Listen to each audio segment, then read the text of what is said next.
Hello everyone, and welcome back to Lace's Dungeon. Today's story is going to be a bit of a wild one, so buckle up and get ready. I deceive the gods and get kicked out of the session for it. A little bit of backstory before the tale. This was my first campaign that I was a part of, my introduction to D&D. To this day, this tale has made me very cautious on how I build characters, and even go into new sessions. I also am able to admit that I am not without fault here. I definitely said some things I probably shouldn't have said, and took a lot of advantage of certain things. Disclaimer, all names have been changed to protect everyone's privacy. The cast.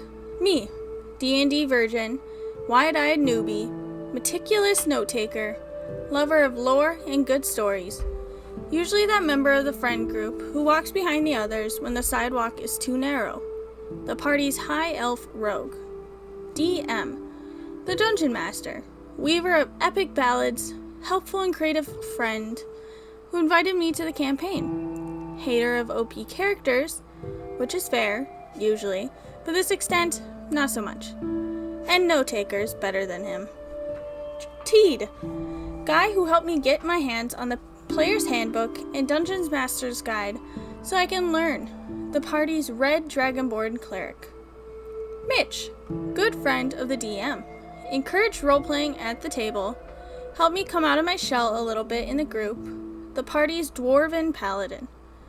Now that the cast is present and accounted for, let's begin the tale. Around 5 or 6 years ago, I was in my senior year of high school, just chilling out and doing my thing, when my good friend, DM, asked me if I'd heard of Dungeons & Dragons.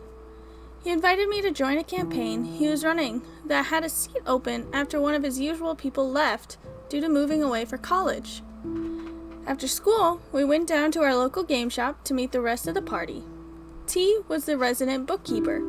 He had all the books they were going to be using and loaned them to people, while M was mostly in charge of snacks, since he always knew a guy or a guy who knows someone who could get him a good deal on really great snacks.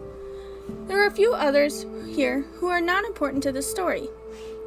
After introductions were made, DM lets me play a monster, a cave bear, IIRC, to get used to how combat worked as I read through the Player's Handbook and the Dungeon Master's Guide for that day's session. When the session was over, Teed and DM stayed behind to help me make a character while Mitch and the others went home. It took a while, but eventually Thilden, a rogue with a penchant for bullcrap, deception, and a habit of taking down notes every day of important information, keen mind feat, plus a way to use my notes in-game, was born. Thilden had his highest scores in charisma and dexterity, with expertise in deception and sleight of hand. The group met him with such trepidation at first, because he was a rogue with a noble background, having learned his roguish skills from being bored and having no expectations as the 10th child in the family. Teed's character, Brunner, decided to give Thilden a chance to join the group, while Mitch's character, Venet, felt like they had to be both a protector for the spoiled brat and a bit of a probation officer to keep him from stealing things. At first, I was nervous and a bit at the table, but with some encouragement from Mitch, I found a love for role-playing, and soon became enthralled, often talking while taking my meticulous notes for the session. Around level 6, Teed and Mitch got a messenger telling them they are being summoned to the Gathering of the Churches, a national gathering of the churches of all the deities to celebrate the whole pantheon. The party gets lost on the way, forgetting which town we were supposed to go to, cueing me to share my notes with them both in and out of character. It gets us where we need to go, and we set up camp for the night. During the gathering, I went around to every single church present to learn as much as I could about the whole deific pantheon and their relationships, because it could be useful to me as a rogue. DM, amazed that someone would want to learn that much, shared everything about the deities through which the cleric knew, and naturally, I put that in my notes. I also went about that night and stole a holy symbol from each church, because hey, useful for bullcrap if my rogue gets in trouble. After that session, Mitch asks me to hang back a bit. He tells me he is impressed by the detail in my notes, but to maybe back off on them a little bit, because DM is also a good note taker and hates competition as a note taker, because he loves being asked if we can make a check to remember things. After assuring Mitch I wouldn't frequently use my notes so the DM could have that fun, I went home. I didn't know exactly what the warning was about on that, but boy would I learn. A few sessions passed and our party was heading by the sea, when suddenly we were attacked by some creatures. One specifically targeted me to knock me over the cliff, causing me to lose a random amount of my notebooks in-game, amounting to me losing a lot of information access in-game. While I was allowed to choose some of what I lost, the DM also made me lose everything I had on the deities. Luckily, in-game, it had only been 3 weeks since the gathering, so I made another notebook about the encounter after the encounter was over, thanks to the keen mind feat. I had to do this a couple more times, because the DM kept trying to destroy them until I traded the sorcerer for a scroll with the spell that would let me remember the information indefinitely. Granted, events down the road would certainly justify why he might do a thing like that. Fast forward to level 16, we're summoned to the realm of the gods to seek assistance in taking out the BBEG. Knowing this was coming, figuring the deities would give us boons, I prepared my best bullcrap requests and excuses, ready to take full advantage like I never had before of my notes on the deities. Up to this point, I'd only used it to bluff my way out of trouble with the church a handful of times. And in real life, a year had passed since Mitch's warning, which I'd forgotten about. We go to the gods, and they say they see a need for us to succeed because the BBEG wanted to become a deity too, but the BBEG was universally hated by all but a few of the gods. But the vote had been passed to help us by granting boons. The dissenters of the choice did not want to help, so they didn't give us anything. Only 2 deities refrained. When it came to my turn to interact with the deities, I wanted to bullcrap them and tell them their rival was giving me, or had given me, something powerful enough that they'd step up and give me something better, playing on their pride. At first, the DM tried to stop me from remembering it, but then I reminded him of the scroll that let me keep the information on the gods.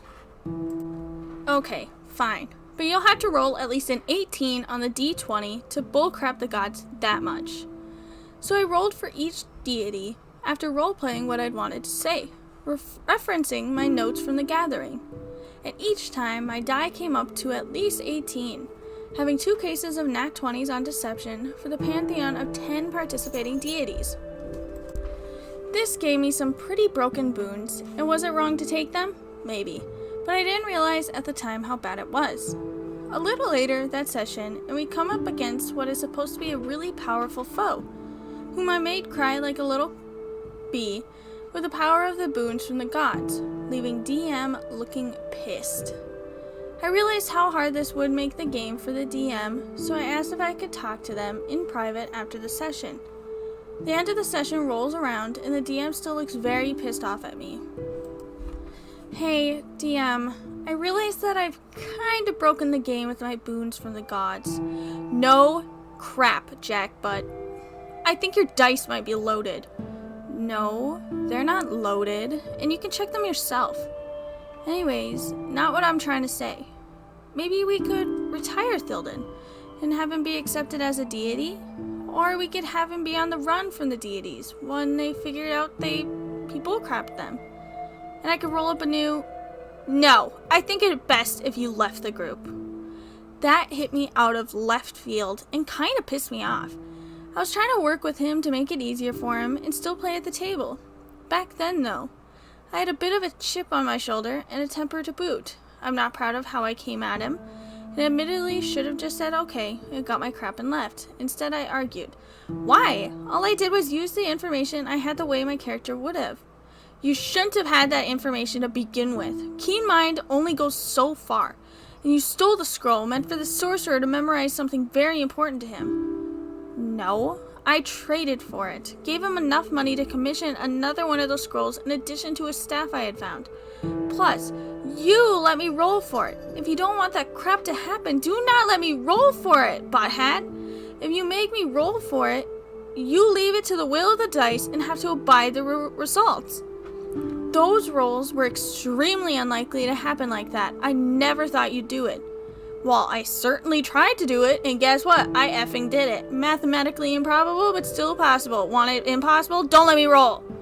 You are not a part of the table anymore, no matter how much you argue with me. And so I left, still fuming. I later learned from Mitch that the next session, the DM had the gods insta-kill Thilden for his deceitful actions, and a new rule came up at the table that anyone with keen mind was not allowed to take notes in-game. He also spread lies about how I physically assaulted him after the session, when he only was asking me to retire the character and make a new one. Claiming I made the stance of it, Thilden wasn't allowed, I was gone, and I'd kick his butt for it. How much the party believed, I never know, because they all cut off contact with me after that. Edit, removed Stort from the beginning, should not have been there. Typed it up in my notes on my phone.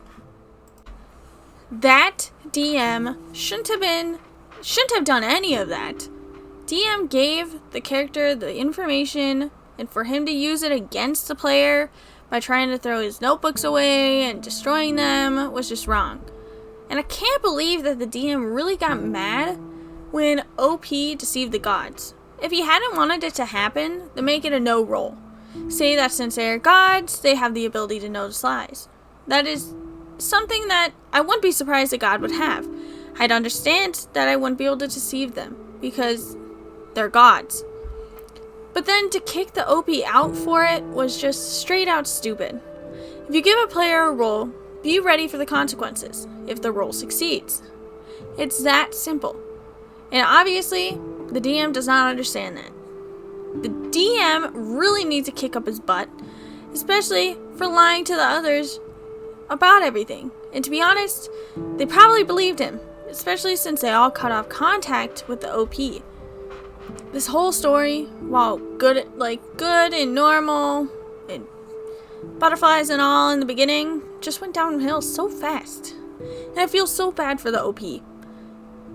They likely have found other games, and while I don't think there will be any issues on their character's creation, I feel bad that they believe that it was all their character's fault and that everything was because of the way they created their character, and it's not.